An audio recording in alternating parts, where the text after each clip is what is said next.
আসসালামু আলাইকুম গাইস। তো আমরা অনেকদিন পর গিল্ড খুলেছি, বলতে অন্যজনের গিল্ড।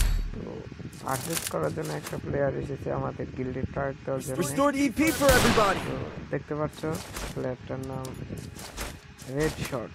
তো 1 vs 2 এটা বলা লাগবে না, এটা ট্রায়াল দিতে যদি 4 রাউন্ড নিতে পারো তো আমাদের গিল্ডে জয়েন হতে পারবা। তো যারা যারা ট্রায়াল দিতে চাও তারা আমার কমেন্ট বক্সে তোমাদের ইউআইডি দিয়ে যাও।